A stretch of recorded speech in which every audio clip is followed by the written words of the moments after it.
sehat dimulai dari sini. Setiap hari kami menyapa Anda di rumah,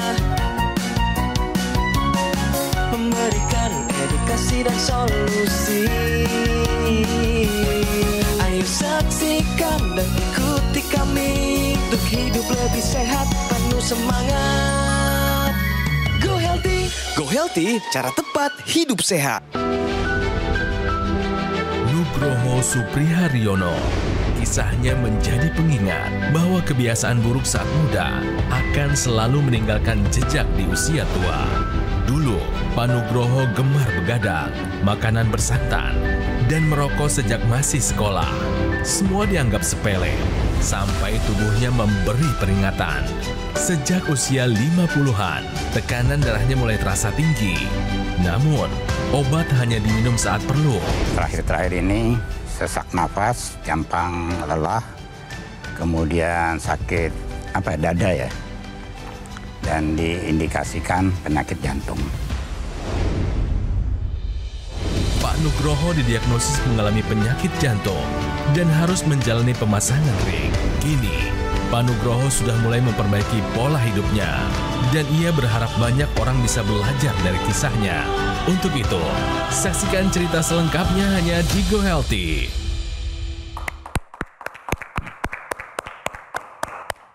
Hai pemirsa, apa kabar? Berjumpa lagi bersama saya, Ronald Surapraja di Go Healthy. Kali ini saya ditemani oleh dua sahabat saya, dua perempuan hebat Indonesia, praktisi kesehatan, ada Mbak Lula dan juga ada Mbak Preti ya. Kami akan memberikan kepada Anda solusi cara tepat untuk hidup yang sehat. Nah, narasumber kami kali ini juga sudah memasuki usia pensiun. Harusnya lebih tenang, tapi kok ya ada serangan jantung kemarin. Sampai harus pasang ring, tapi nggak apa-apa. Kita belajar dari kisahnya Pak Nugroho. Pak Nugroho, apa kabar? Baik. Sehat ya Pak? Sehat. Yakin Pak? Yakin sehat. Oh, usia pensiun dong? Iya, 66. Berarti udah berapa lama menikmati usia pensiun? Ya udah cukup lama ya, hampir 10 tahun lebih ya. Kangen masa kerja atau lagi menikmati pensiun aja deh gitu? Sebetulnya saya juga pensiun tapi juga masih menikmati kerja. Oh, masih ada kerja? Masih. Apa Pak? Di bidang apa Pak? Di bidang alat kesehatan. Di bidang alat kesehatan. Harusnya Bapak nggak terlalu asing dong dengan cara menjaga kesehatan? Betul, seharusnya. Seharusnya. Tapi di bulan Agustus 2025 harus dapat oleh-oleh ada 1 ring jantung ya di pembuluh darahnya Pak ya? Iya. Emang kenapa kemarin? Jadi awalnya itu sesak nafas. Oke. Terus mudah capek. Jalan sedikit, mudah capek. Naik tangga, udah capek. Di usia berapa itu Pak? Ya kalau yang kemarin-kemarin nih, baru-baru kemarin. Berarti dalam setahunan terakhir ini? Bulan Juni, Juli itu terasa banget. Oke, Sebelum-sebelumnya nggak terlalu. Nah setelah itu kami coba lakukan pemeriksaan di poliklinik lah, Vaskes pertama. Tapi kok diindikasinya katanya lambung. Karena ada dada seseknya di tengah, nggak di kanan, nggak di kiri. Oke. Sampai 2 kali saya periksa masih tetap lambung. Dikasih obat lambung terus. Kasih obat lambung. Kemudian kok masih suka sesek. Saya coba pindah ke dokter yang lain. Oke. Dan di situ langsung diindikasikan kok ini harus bahaya nih. Coba dibawa ke dokter jantung, ke poli jantung, bawa ke UGD dulu. Nah. Di UGD kita di EKG segala. Kemudian disuruh cek lab. Ketahuan terus, apa? Nah, ada indikasi pembengkakan jantung. Kemudian ada indikasi juga sumbatan. Penyumbatan di pembuluh darah jantung. Ya. Ada berapa penyumbatan? Nah kemarin begitu dikateterisasi itu ada 2. Berapa persen Pak? 85 dan 70-an. 85% dan 70%. Dan harus mendapatkan tindakan pemasangan ring. Iya benar. Yang 85%. Iya. Yang satunya lagi belum? Belum. Kapan katanya? 6 bulan kemudian. 6 bulan kemudian. Gara-gara apa kira-kira Bapak tahu nggak tuh? Ya karena saya dulu jujur aja hobi makan santan. Oke. Lemak-lemak. Iga-iga itu paling seneng itu. Oke, ada merokok Pak? Ngerokok dulu saya perokok berat. Tapi 10 tahun yang lalu saya udah Bapak nggak berhenti. lagi berhenti. Sudah insaf. Sudah berhenti merokok. tapi efeknya masih berlanjut. Masih. Residunya masih ada, betul ya? Tentu. Hanya Apalagi? mungkin di komunitas kita pada perokok. Jadi saya perokok pasif mungkin. Oh, Itu jadi juga memang salah walaupun udah satunya. berhenti nggak berhenti juga ya Pak, paparannya si asapnya ya. Kalau Makan nggak tidur, dijaga, terus masih ada rokok dulu. Terus apa lagi kira-kira? Olahraga juga nggak pernah. olahraga nggak pernah. Setuju. Tidurnya bagaimana Pak? Tidur tuh sampai jam 2. Apa maksudnya? Jam 2 baru tidur? Iya, baru tidur. Bangunnya Pak? Bangunnya? Ya jam 5, jam 6. Ya. Cukup nggak tuh? Ya sebetulnya kurang sih. Kurang banget ya Pak ya. Kurang banget. Tapi Pak, sebelum ke sumbatan pembuluh darah jantung nih Pak, Bapak pernah nggak Pak sebelumnya diperiksa, ketahuan nih apa gitu yang tinggi gitu Pak? Tensi. Darah tinggi itu Jadi memang kita Bapak punya. sebelum ada cerita jantung pun udah tahu tensinya tinggi. Tensinya sampai setinggi berapa Pak? Pernah dulu 175. 175. tinggi. Selain tensi apalagi Pak? Kolesterol? Kolesterol ya mungkin ada, cuman saya nggak tahu. Oke. Nggak terlalu diperhatikan. Nggak terlalu saya perhatikan. Tapi Bapak udah tahu tinggi, Bapak berobat? Ya waktu itu ada obat yang rutin tiap hari itu. Ya, terus setelah saya obatnya habis, udah lah ya Pak ya. Karena merasa sudah enak ya udah. Oke. Nanti kalau udah pusing-pusing kepala, Baru ke dokter lagi. baru obat lagi. Dikasih obat, gejalanya hilang, obatnya lepas lagi. Iya. Iya. Nah, berikut adalah ilustrasi untuk pemirsa, kurang lebih ya gambaran terjadinya sumbatan pembuluh darah jantung. Bisa di tengah, bisa di ulu hati, bisa menjalar ke sebelah kanan, sebelah kiri, ada juga yang sampai ke punggung pemirsa. Jadi memang berbeda-beda. Nah, kalau kita lihat gambarannya kurang lebih seperti ini. Jadi pembuluh darahnya mengalami penyempitan sehingga aliran darah tidak dapat berjalan dengan lancar. Kurang lebih nih, Bapak kan tadi bercerita ada di 85% ya. Jadi lubangnya itu cuma sisa 15%. Jadi sel darah yang lewat pun tidak bisa maksimal. Gambarannya kurang lebih seperti ini nih pemirsa, apalagi ditambah kalau misalnya ada gumpalan darah yang sumbat di sana. Nah, jadi biasanya dokter akan memberikan pertolongan atau menyarankan nih harus dilakukan prosedur ya, bisa mulai dari pemasangan ring untuk mengurangi sumbatan atau penyempitan pada pembuluh darah jantung. Gambarannya kurang lebih seperti ini. Jadi nantinya akan dimasukkan selang kateter dari lengan atau dari betis ya. Lalu nanti selang kateter itu mencapai ke pembuluh darah jantung dan dilakukan pemasangan stent agar pembuluh darahnya terbuka sehingga aliran darah dapat mengalir. Ini merupakan tindakan yang memang ketika sudah dianjurkan harus dijalani pemirsa. Kenapa? Karena sifatnya adalah sebagai pertolongan nyawa, Pak.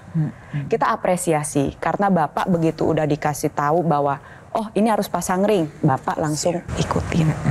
Nah, tapi maaf nih Pak ya, tetap mesti hati-hati. Bapak punya satu lagi nih, harta karun yang 70%. Kalau kamu harta karun pemirsa, kalau dibiarkan saja dia bisa nambah terus. Dan jangan sampai kemudian dia nih yang 70 pun akhirnya harus membutuhkan stent atau ring juga. Tapi kita akan lihat nih pemirsa, sebetulnya Pak Nugroho ini angkanya apa aja sih yang tinggi ya. Ternyata tensinya juga masih lumayan tinggi, 174. Dan bawahnya 85, atasnya salah, bawahnya salah kayaknya. Harusnya yang dikejar adalah 120/80. Sayang nih Pak, berarti ini PR pertamanya Bapak ya Pak. Tensi. Nah sekarang ini gula darah. Gula darahnya juga lumayan 217. Pak, selama ini pernah tahu bahwa gula Bapak tinggi tidak Pak? Kalau gula darah nggak terlalu tahu. Nggak pernah tinggi atau nggak pernah tinggi atau barangkali nggak tahu? Nggak pernah tahu. Nggak pernah tahu. Nggak pernah cek lab juga. Nah ini juga harusnya di bawah 200 nih, ini gula darah sewaktu. Jadi ada 2 PR nih yang harus dikejar sama Pak Nugroho. Bicara Pak Nugroho, tapi pemirsa di rumah juga harus tahu yang namanya status kesehatan. Bicara tensi, gula, kolesterol, itu status kesehatan yang nggak bisa diperiksa sekali, terus dianggapnya selanjutnya baik-baik aja. Nggak seperti itu ya pemirsa ya. Oke, kita mulai dari obat-obatan ya Pak ya. Jadi obat-obatannya wajib dikonsumsi secara rutin, sesuai dengan anjuran dokter. Kontrol secara berkala, Bapak perlu cek tensi nih Pak, sehari 2 kali pada pagi dan malam hari. Perbaikin pola makan, jangan terpapar asap rokok lagi ya Pak ya. Jadi stop jadi perokok aktif maupun perokok pasif. Dan Bapak bisa bantu tambahkan teknologi laser karena cocok untuk Bapak. Teknologi laser yang bisa digunakan pada pergelangan tangan sebelah kiri karena di sana ada 2 pembuluh darah nadi dan juga ada titik akupuntur Pak. Jadi satu alat kesehatan yang menggabungkan ilmu kedokteran barat dan timur pada waktu bersamaan. Kita lihat pada pergelangan tangan sebelah kiri, di sana ada titik akupuntur yang berhubungan dengan jantung dan paru. Sehingga pompa jantung menjadi lebih efisien, lebih teratur, kesehatan paru-paru juga terjaga dengan lebih baik. Ini cocok untuk Bapak. Kalau Bapak pakai secara rutin, nantinya tensi terkendali. Gula darah bisa jadi lebih stabil, kualitas darah, pembuluh darah meningkat, pompa jantungnya jadi lebih asik. Yang kita kejar adalah Bapak bisa menua dengan sehat, aktif, dan produktif. Jadi sudah saatnya Bapak dan pemirsa yang kalau punya keluhan yang kurang lebih sama, yuk gunakan teknologi laser sekarang juga. Dan teknologi laser ini berhubungan dengan kesehatan darah dan pembuluh darah. Kita mulai dari darah dan pembuluh darah karena banyak sekali penyakit yang memang larinya awalnya permasalahannya dari darah dan pembuluh darah. Saya mau cerita sedikit pemirsa barangkali ya. Jadi ada satu zat dalam tubuh kita yang memang diproduksi oleh tubuh kita sendiri yang namanya nitric oxide. Yang dia gitu ya fungsinya banyak sekali. Salah satunya berhubungan dengan pembuluh darah. Tapi sayangnya dengan bertambahnya usia, produksi si NO ini, nitric oxide-nya ini akan berkurang. Dengan sendirinya semua fungsi yang kita harapkan tadi juga berkurang nih fungsinya. Kemudian kalau udah berkurang, apa yang terjadi di tubuh kita? Pembuluh darah mulai menebal dia sekarang. Kemudian karena dia menebal, jadi lubangnya jadi sempit. Kemudian tambahannya jadi kaku. Yang tadinya tensi kita bisa turun naik dengan baik, sekarang jadi kaku. Apalagi tambahannya, mulai terjadi plak di sana. Nah sekarang dengan teknologi laser yang kita kejar adalah bagaimana kemudian tubuh kita bisa menghasilkan jumlah nitric oxide yang cukup. Waktu NO-nya ini bisa keluar dengan jumlah yang cukup, semua fungsi dari nitric oxide ini bisa kita dapatkan kembali.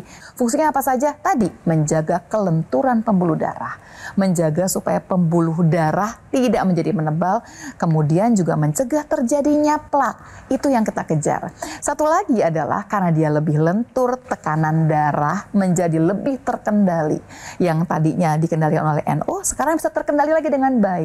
Untuk Pak Nuk ini apalagi tekanan darahnya kan memang belum terkendali. Ini adalah salah satu cara untuk kemudian membuat Pak Nugroho bisa mengendalikan tekanan darahnya. Buat Anda juga sama.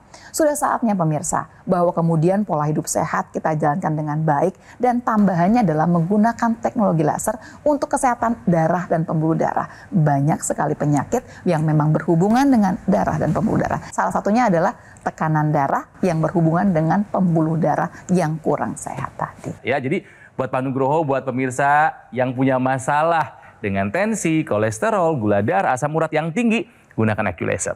Karena ini adalah pilihan tepat untuk kesehatan Anda dan keluarga dan juga sebagai upaya pencegahan penyakit ya. Juga bisa membantu mengendalikan angka gula darah, hipertensi, kolesterol, dan asam urat yang tinggi.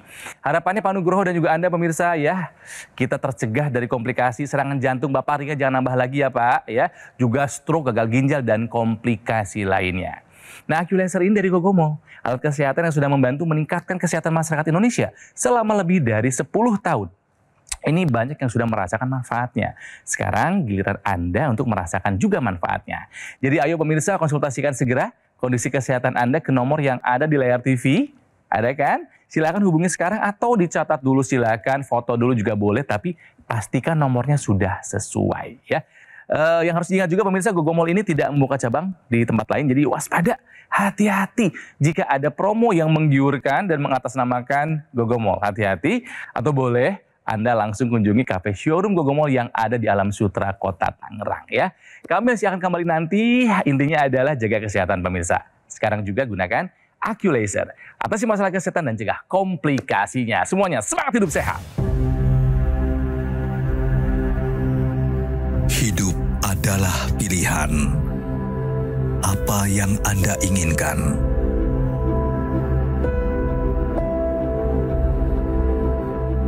Menikmati kebebasan atau hidup dengan keterbatasan. Pilih hidup dengan keceriaan atau berakhir dengan penderitaan.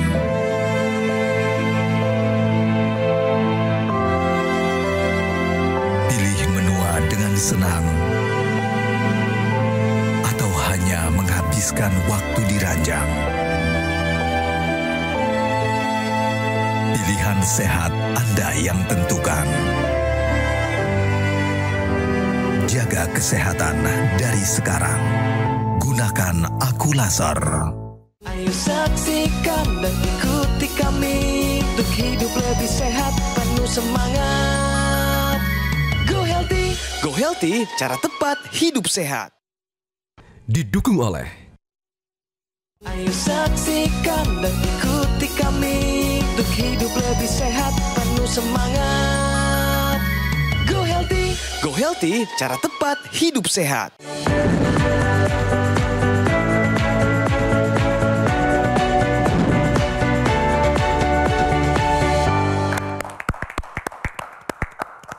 Pemirsa, kita lanjutkan ya berbincang mengenai kesehatan ya. Ini adalah info sehat buat Anda pemirsa. Nyeri lambung bisa jadi merupakan pertanda serangan jantung. Jadi hati-hati, nyeri lambung ini bukan hanya soal urusan lambung saja, bisa ke serangan jantung. Jadi ini coba dijelaskan nih Mbak Lula, seperti apa sih maksudnya? Iya, tapi sebelum saya jelaskan, saya mau meluruskan dulu ya pemirsa ya. Sering dikatakan nyeri lambung, tapi sebetulnya nyeri ulu hati. Karena memang tempatnya lambung kan dekat di sana ya. Jadi tadi sebetulnya Mbak Preti udah cerita mengenai rasa nyeri waktu kemudian terjadi yang namanya serangan jantung atau infark miokard ya. Jadi waktu kemudian ada yang klasik sakitnya betul-betul seperti di dada agak sebelah kiri gitu ya. Ketindihan, sakit banget, itu klasik. Tapi ada juga yang nggak seperti itu. Malah larinya itu ke arah epigastrium, tadi tuh ke ulu hati ya. Atau misalkan ke lengan kiri, lengan kanan, atau malah lebih jauh lagi ke punggung. Pasti kalau mau ke punggung mikirnya, pasti tadi salah gerak begitu kan. Padahal ceritanya adalah kita lagi ngomongin yang namanya serangan jantung. Kenapa bisa demikian? Karena ternyata si lambung gitu ya, saluran pencernaan ini sama jantung, dia berbagi jalur persyarafan yang berdekatan. Jadi waktu si jantungnya sebetulnya sedang menjerit, yang kerasa itu juga kerasa di ulu hati. Nah, kita akan jabarkan lebih jauh lagi ya. Sebetulnya kalau ada yang tanya, beda nggak sih sakitnya? Bisa dibedakan sebetulnya. Kalau yang tadi ya ke arah serangan jantung, dia ada yang tertekan, seperti diremas gitu sakitnya. Memang betul, keringat dingin, ada mual di sana, sampai sesak nafas. Nah sebetulnya kalau yang cuma lambung aja nih gitu ya, larinya tuh sebetulnya rasanya apa sih? Lebih ke arah perih dan panas. Cuma ada satu lagi penyakit yang namanya GERD. Si GERD inilah yang bikin mengacaukan semuanya. Kenapa? GERD tapi kerasa juga seperti diremas, GERD kerasa juga sesak nafas, GERD kerasa juga sampai sakit kepala, sampai keringetan. Jadi akhirnya kalau misalkan kita datang ke IGD dengan cerita bahwa keluhan kita adalah nyeri ulu hati, apalagi kemudian di sana dilihat ada faktor resiko yang lain. Misalkan udah umur, merokok pula, badannya besar gitu ya, berat badannya lebih, faktor resikonya udah banyak, langsung yang dikerjakan adalah diberlakukan seperti seakan-akan serangan jantung. Evaluasinya lebih menyeluruh dan langsung dilakukan yang namanya EKG atau rekam jantung. Sampai nanti kita bisa menegakkan diagnosa bahwa ini bukan karena jantung. Baru dicari penyebab lainnya. Jadi kalau Anda datang ke IGD kemudian sampai diperiksa jantungnya, bukan salah sebetulnya. Itu adalah hati-hati karena bicara jantung tidak pernah main-main dan taruhannya adalah nyawa. Bapak pernah punya rasa seperti itu nggak dulu? Rasa di lambung nggak enak gitu? Iya. Seperti mual, apa? Seperti mual. Benar. Yang aku bilang mau pingsan tuh diawali dengan mual, terus lemes. Keringet dingin. Itu di mana Pak mau pingsannya Pak? Itu di rumah. Aduh, untung di rumah lagi ada event acara itu. Tapi itu Bapak mikirnya adalah lambung. Aja yang kurang makan. Iya, kita pikirkan karena kurang makan. Gitu loh, karena seharian capek. Iya. Nggak kepikir ke arah jantung ya Pak? Baik. Oke, Pak, terkait teknologi laser yang mau ditanyakan Pak, silakan dong Pak. Saya mau tahu cara kerjanya. Cara kerjanya. Cara kerjanya boleh kita perjelas lagi ya pemirsa. Gitu. Kita coba sederhanakan ya penjelasannya kepada Bapak. Jadi teknologi laser ini adalah alat kesehatan. Dipakainya pada pergelangan tangan sebelah kiri.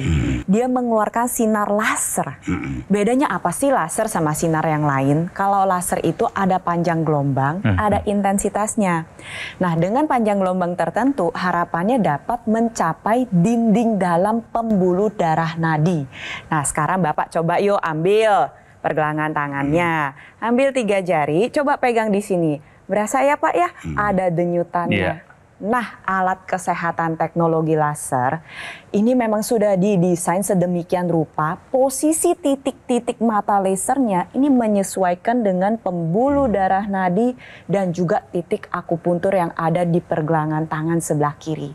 Ketika terkena laser, titik akupunturnya jadi aktif. Itu yang pertama. Lalu jalan cerita cara kerja yang kedua adalah tadi sinar laser ini akan menyasar ke dinding dalam pembuluh darah nadi. Jadi pembuluh darah kita itu ada 3 lapis Pak. Lapis luar, lapis tengah, lapis dalam. Nah, ketika sinar laser itu masuk nyampe ke sana, terjadilah sebuah reaksi jaringan alami. Nama kerennya adalah fotobiomodulasi yang mengakibatkan si dinding dalam pembuluh darah ngasilin sebuah zat yang kita sebut dengan nitric oxide Pak. Atau mudahnya zat NO. Dan NO bersamaan dengan oksigen yang kita hirup, ini nantinya dapat meningkatkan proses pembakaran tubuh.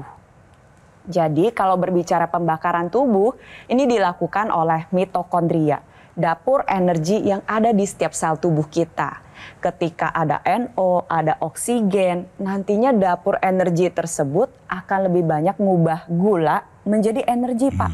Jadi energi tubuh Bapak meningkat, tapi pada waktu bersamaan kadar gula darah stabil. Demikian cara kerja teknologi laser.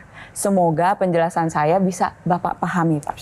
Pak, saya mau tambahkan ya Pak ya. Ini kalau Bapak lihat ya Pak ya, ada lagi alat satu tambahan nih Pak. Nah, ini satu kesatuan nih pemirsa ya yang dipasang di dalam rongga hidung yang namanya intranasal. Sebelum saya jelaskan, tanya dulu sama Pak Nugroho. Pak Nugroho ada keluhan nggak kayak misalkan sulit tidur, palanya suka sakit, ada migrain barangkali, sering lupa. Gimana Pak? Ada? Kalau sulit tidur ya. Sulit tidur iya. Kalau migrain dulu sekarang udah enggak. Mungkin juga ada vertigo yang muter. Ini saya mau cerita lebih jauh nih Pak ke arah sini ya Pak ya. Kenapa nih pemirsa saya tanyakan? Karena ini intranasal ini berhubungan sekali gitu ya dengan keluhan-keluhan tadi. Namanya intranasal dipasangnya di dalam rongga hidung. Begitu sinar lasernya menyala, dia akan menyinari pembuluh darah yang ada di hidung yang langsung berhubungan dengan pembuluh darah di area kepala kita. Ini kepala ya, ada otak dan ada semua panca indera yang penting. Ingat, begitu disinari, endotel akan mengeluarkan nitric oxide yang langsung dibawa ke seluruh kepala kita. Langsung pembuluh darah akan membesar semua. Sirkulasi darah menjadi lebih lancar. Sirkulasi darah yang lancar ini langsung akan meringankan keluhan yang tadi. Dari mulai sakit kepala, migrain, sinusitis, vertigo. Tapi tambahan lebih jauh adalah dia mencegah terjadinya stroke ataupun stroke yang berulang. Dan tambahan lebih jauh lagi, zat NO sendiri bersifat neuroprotektor. Sehingga dia menjaga fungsi dari otak kita. Baik fungsi berpikir maupun fungsi memori. Di sini dia akan mencegah terjadinya kepikunan atau demensia. Jadi pemirsa, kalau Anda punya teknologi laser, pastikan Anda gunakan yang namanya intranasalnya. Karena merupakan satu kesatuan dengan fungsi yang banyak sekali terutama untuk otak kita ya. Baik, jadi Pak Nugroho, apakah Bapak siap untuk menjalankan anjuran dan juga nasihat dari para praktisi? Siap. Siap menjalankan pola hidup sehat? Siap. Siap. Dan yang terakhir, apakah Pak Nugroho akan mengupayakan untuk menggunakan teknologi laser? Siap. Siap, semangat Pak. Nanti kita ketemu lagi, Bapak jauh lebih sehat dari sekarang Pak ya. Dan nggak ada tuh nambah ring lagi. Nambah ring mah mendingan di jari tangan aja Pak ya. Atau di jari tangan istri lebih baik lagi tuh. Jadi cincin buat si ibu tercinta ya. Baik, terima kasih juga buat Mbak Preti, Mbak Lula buat penjelasannya. Perbincangan ini bukan hanya membuka wawasan tapi juga harus menjadi pelajaran hidup yang berharga buat semua yang menyaksikan. Termasuk buat saya. Nah, AccuLaser ini adalah pilihan tepat sebagai upaya pencegahan penyakit dan membantu mengendalikan angka diabetes, hipertensi, dan juga kolesterol, serta asam urat yang tinggi. Harapannya usia pensiun kita tercegah dari komplikasi pemirsa, serangan jantung, stroke, gagal ginjal, atau komplikasi lainnya. Nih yang harus diingat pemirsa, produk AccuLaser ataupun dokter laser yang resmi, asli, bermanfaat, dan bergaransi, itu hanya bisa Anda dapatkan di Gogomall. Karena Gogomall ini adalah satu-satunya distributor resmi dokter laser dan AccuLaser selama lebih dari 10 tahun. Nah, Gogomol ini sudah tersertifikasi ISO 9001 dengan pelayanan berskala internasional. Dan Gogomol sudah mendapatkan penghargaan Super Brand sebagai bukti kepercayaan konsumen di Indonesia terhadap Gogomol. Keren. Nah, yang harus diingat juga, Gogomol tidak membuka cabang di tempat lain. Jadi pemirsa tolong hati-hati, waspada jika ada promo yang mengatasnamakan Gogomol ya. Atau juga Anda bisa mendapatkan produknya dengan cara mengunjungi kafe showroom Gogomol yang ada di Alam Sutra, Kota Tangerang. Oke, jadi pemirsa, ayo konsultasikan masalah kesehatan Anda sekarang juga ke nomor yang ada di layar TV karena ada solusi untuk kesehatan Anda dan keluarga. Ya, saya pamit dan terima kasih telah menyaksikan Go Healthy dan sampai jumpa lagi di episode selanjutnya. Semuanya semangat hidup sehat. Suatu saat saya kena serangan jantung, saya dipasang ring. Dulu waktu saya kena stroke ringan itu saya susah pakai baju. Tapi setelah menggunakan teknologi laser, saya tidak dibantu lagi sama ibu, saya bisa pakai baju. Dengan teknologi laser, itu bisa melengkapi, membantu untuk memulihkan kesehatan saya. Semuanya normal, 120, 127, 130, ya terkendali.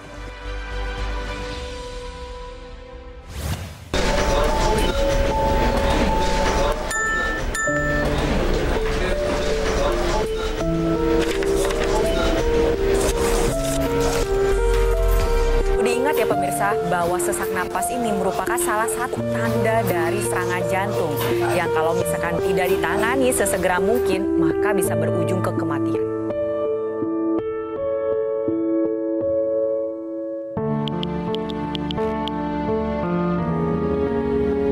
Maaf Pak, saya boleh izin pulang duluan? Bu.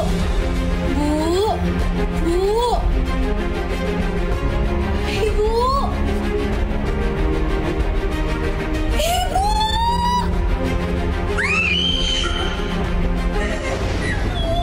Cegah serangan jantung sebelum terlambat.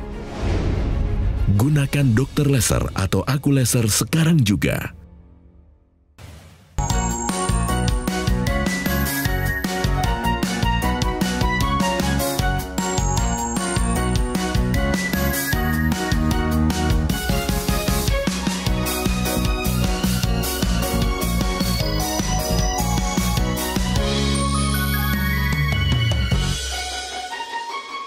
Ayo saksikan dan ikuti kami untuk hidup lebih sehat, penuh semangat. Go Healthy, cara tepat hidup sehat. Jelajahi cara baru mendapatkan informasi. Download Metro TV Extend sekarang.